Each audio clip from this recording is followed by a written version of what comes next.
Hoje a nossa conversa, ela passa especificamente sobre a necessidade de nós entendermos o objetivo da vida, a razão do sentido de nós existirmos.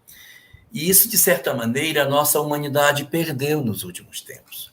O que a gente tem observado nas últimas décadas na nossa sociedade?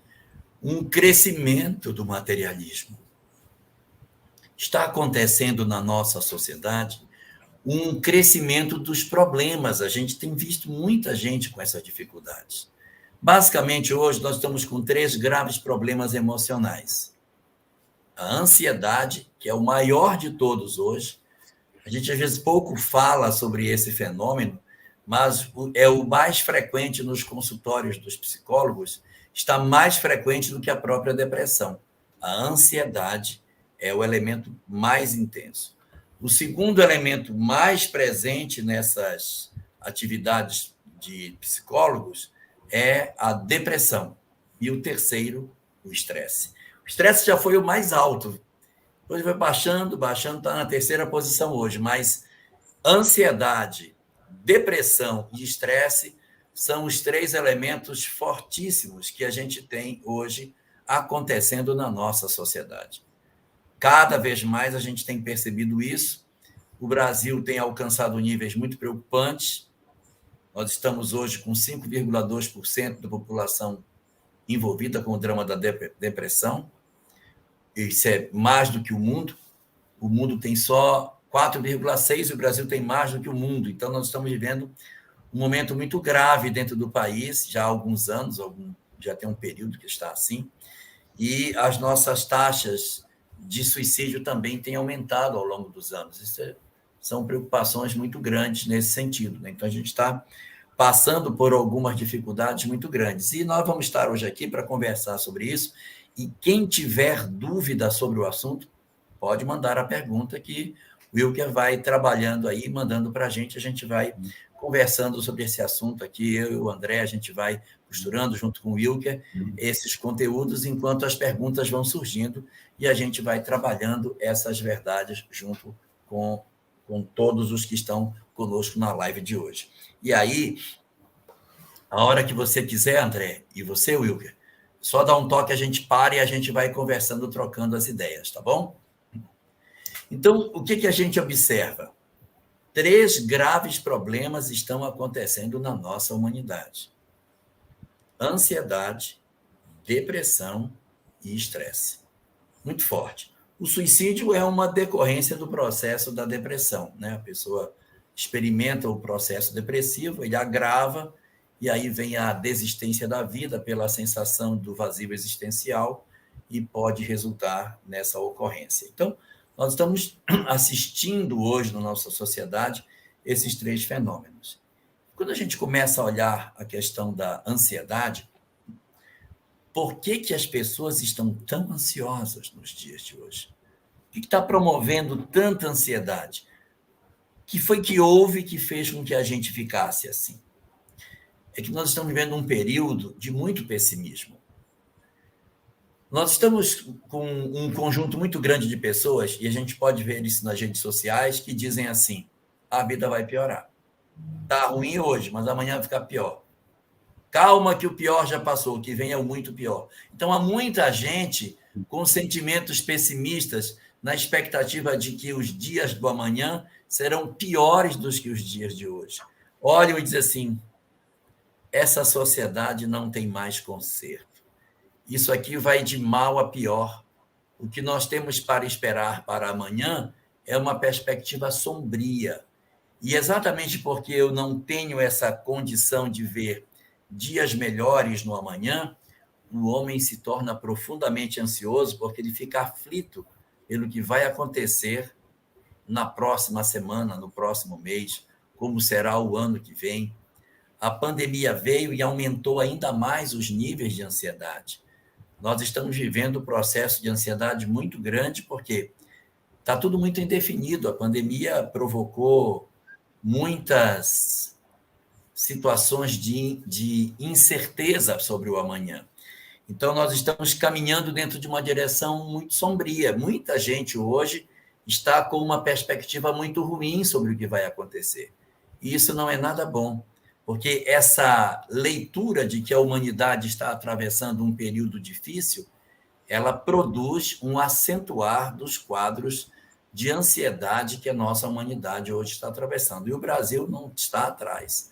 Nós, infelizmente, apesar de sermos um país marcado por pessoas alegres, descoladas, com uma série de posicionamentos que têm uma tendência de não fazer contato com a dor, o que nós estamos percebendo nos últimos anos é uma desconstrução das nossas emoções, um esfacelamento das nossas resistências diante das dores do mundo, provocando uma quantidade muito grande de sofrimento no nosso momento atual.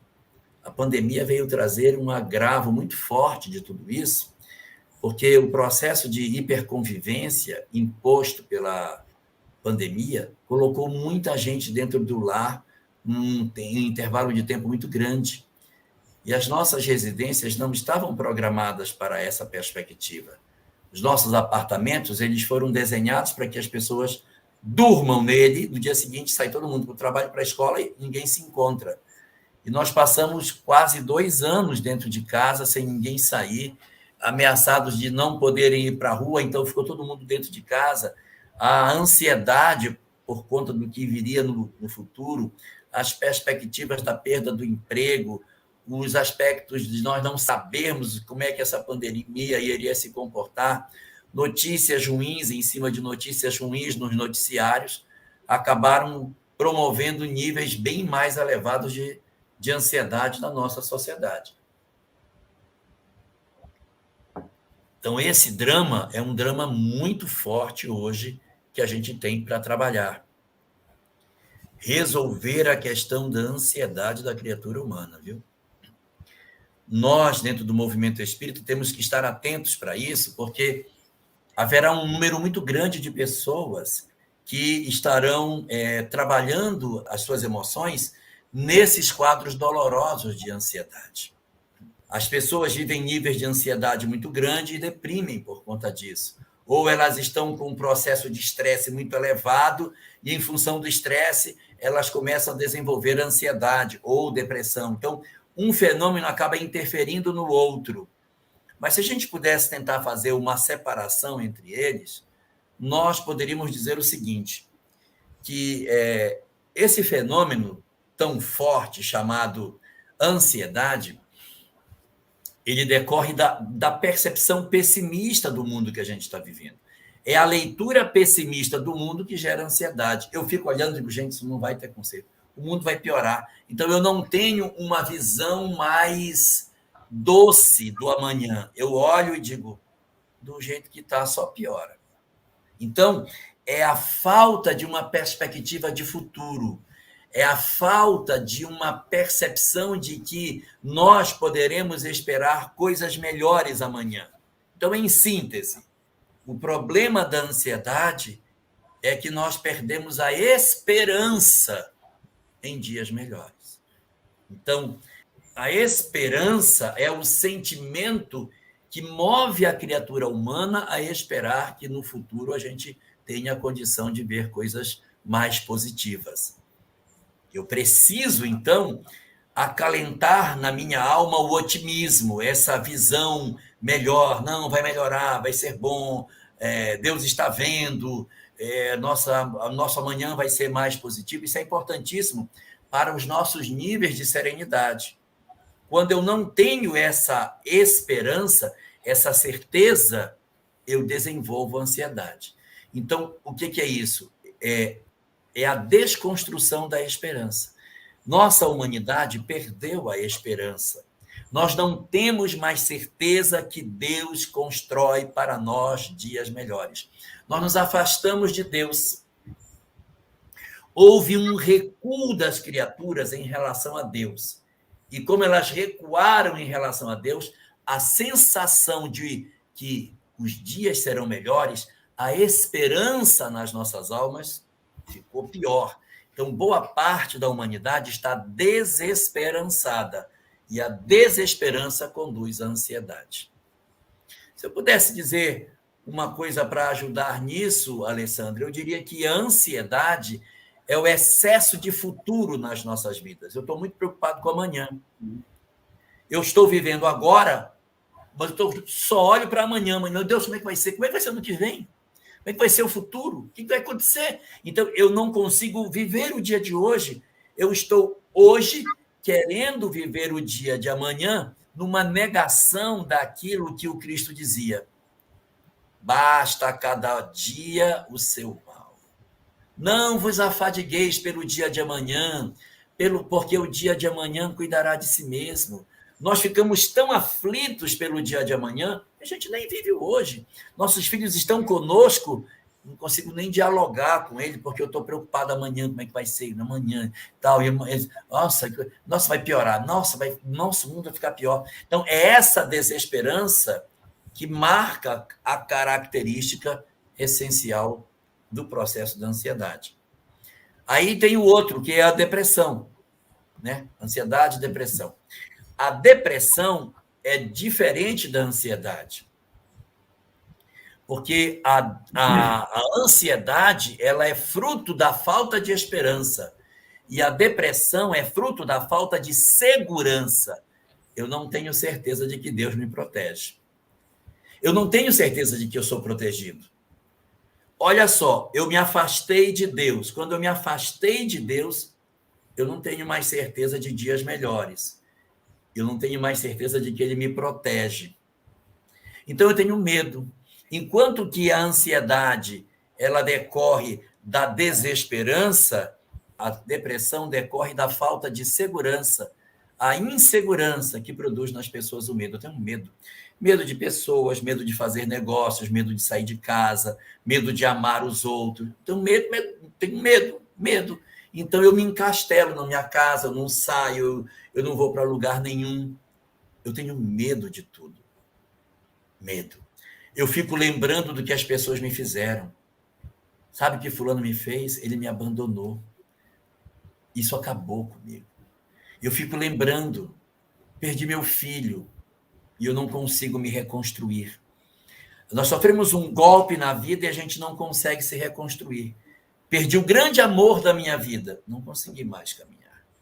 Perdi uma pessoa que eu amava demais, perdi meu pai, perdi minha mãe, perdi meu marido, perdi meu filho, e a dor arrancou de mim todos os meus sonhos. E por isso eu deprimi. Então eu passo a ter medo de viver, porque eu não sei o que vai acontecer comigo. Eu olho para o passado e digo, meu Deus, é só dor.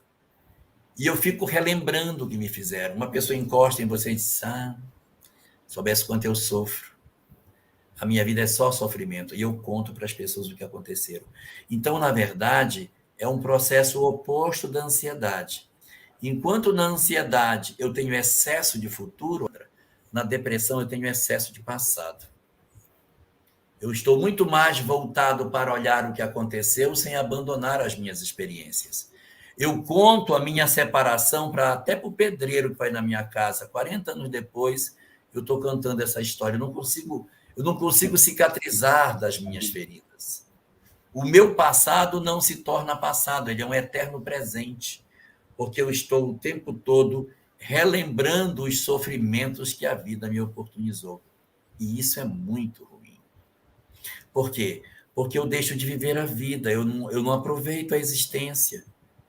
Eu estou tomado pelo medo e eu não vivo.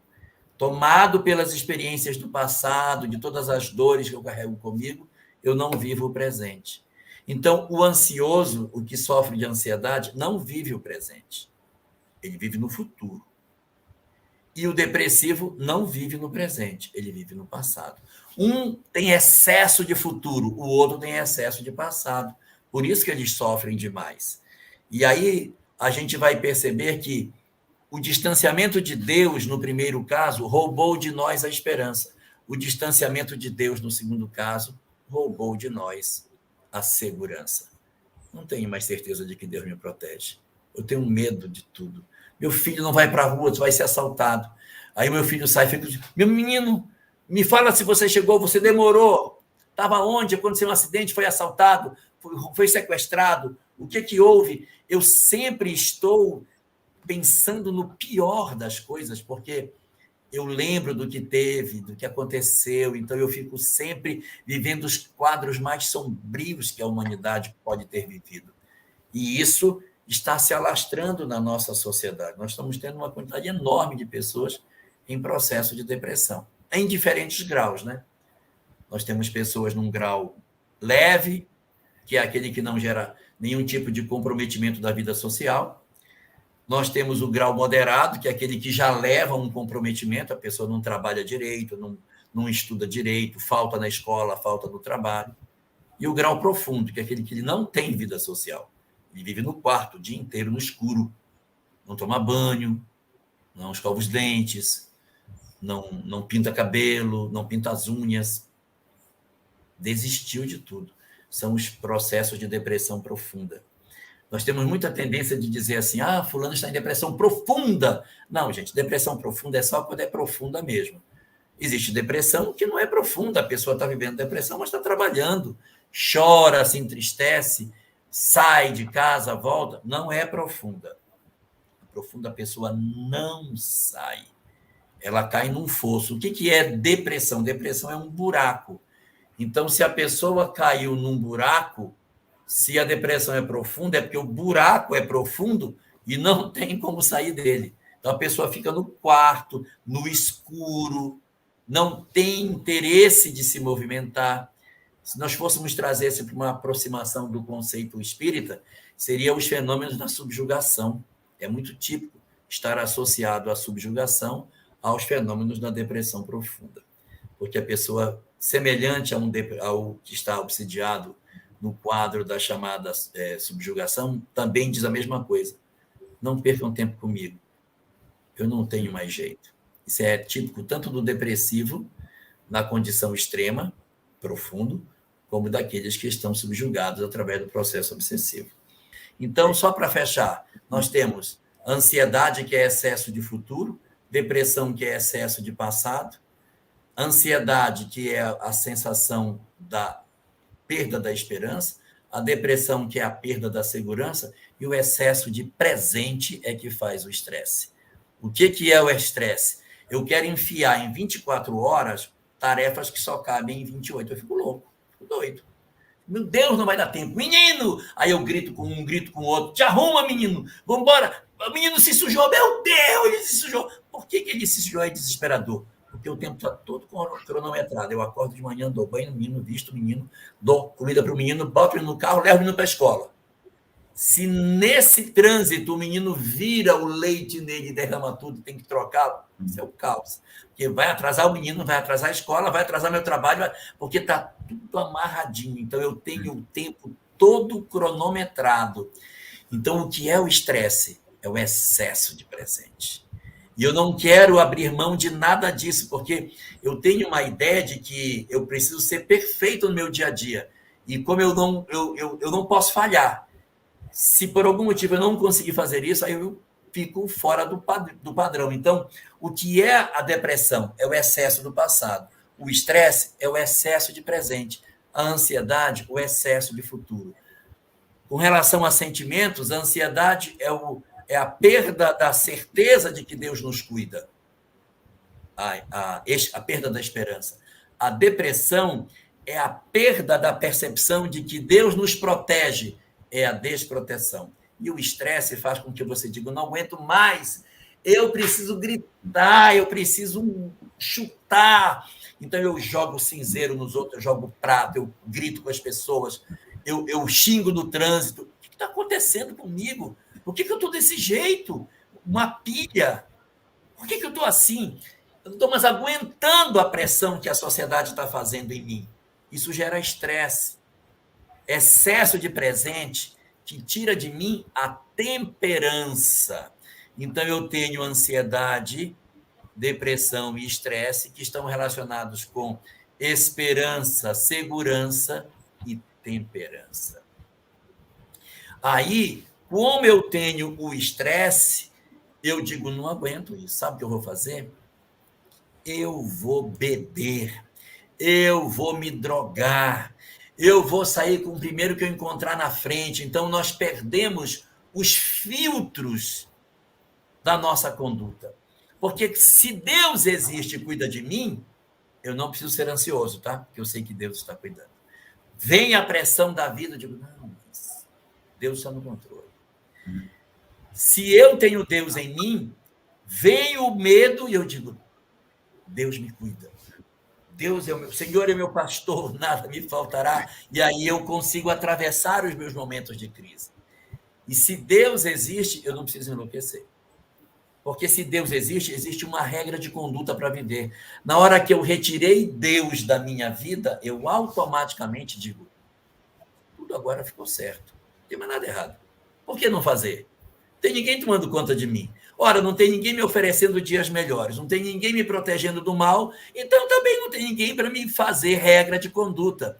Eu posso fazer o que eu quiser e o que eu quiser está certo.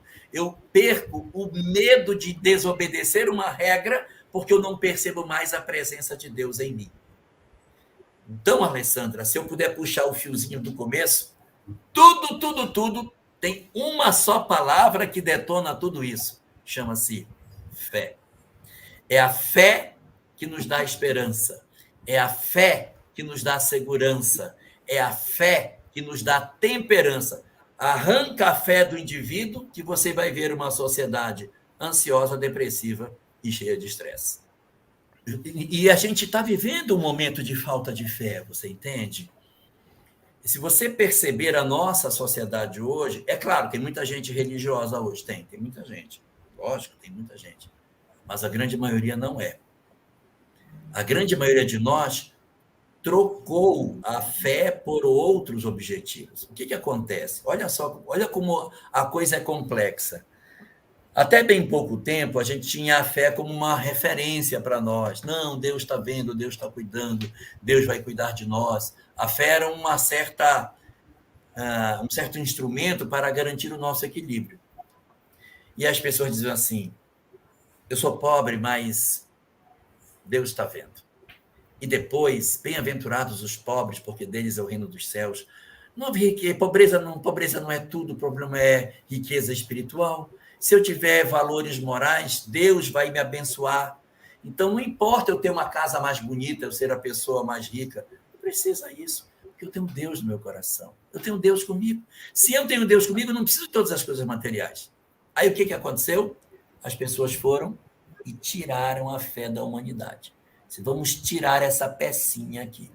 Quando tirou-se a fé, no que se converteu a vida? A vida passou a ser a vida material. A vida passou a ser isso que a gente vive. Então, se a vida é só material, aonde eu tenho que ser feliz? Aqui. Então, eu tenho que ter a casa mais bonita, o carro mais bonito, o marido mais bonito. Nem sempre consegue marido mais bonito. Mas tem que procurar ter o de melhor. Então, eu bato no Facebook foto sempre rindo, usando roupa de marca. Quando não consegue viajar para o exterior, vai para frente da van e bate aquela foto para impressionar as pessoas. Não é? Então, você vai procurando maneiras de estar sempre lindo e maravilhoso. O pessoal diz que o melhor país do mundo é a Facebookolândia. Ninguém sofre. Todo mundo está sempre rindo e feliz. A gente sabe que as famílias não estão naquele grau de felicidade, mas todo mundo posta felicidade material, felicidade material, felicidade material. Resultado, nós estamos trazendo para a vida material todas as perspectivas de felicidade.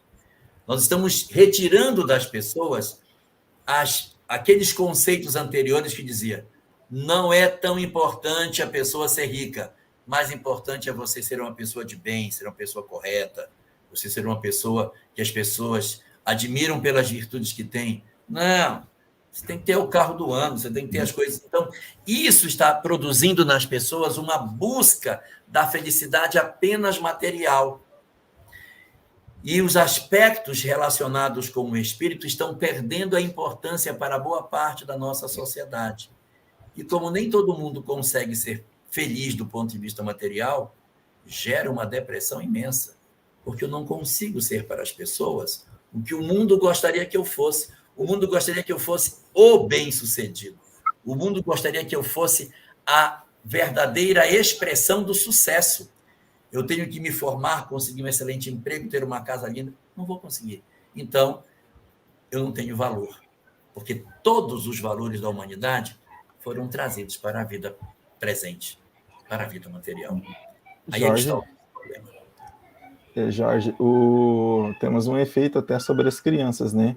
Você tirou a esperança, as pessoas passaram a viver num excesso de busca da felicidade material, e aí transferiram para as crianças isso, e aí elas, se não têm os likes nas redes sociais, acabam se deprimindo, porque a felicidade que ela criou ali, as pessoas não estão curtindo, não estão valorizando.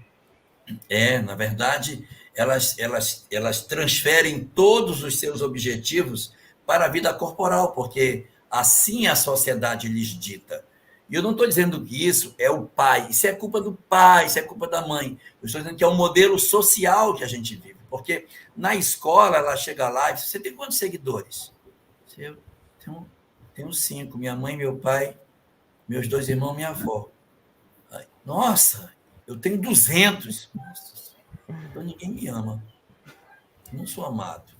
Aí as pessoas querem medir o amor por isso. Então elas se expõem, elas se colocam na rede social de maneira além do razoável, na tentativa de conseguir pessoas para darem likes, para segui-los.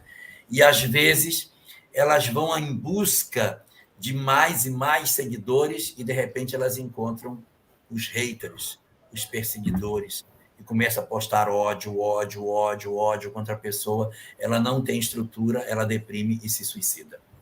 Isso é um problema muito grave, porque nós estamos transferindo todos os nossos valores para a vida terrena. A gente não está conseguindo entender o sentido da vida. A gente está colocando todos os ovos numa cesta só, e na cesta errada. Nós estamos colocando todos os ovos na vida material, que é um grave problema, né?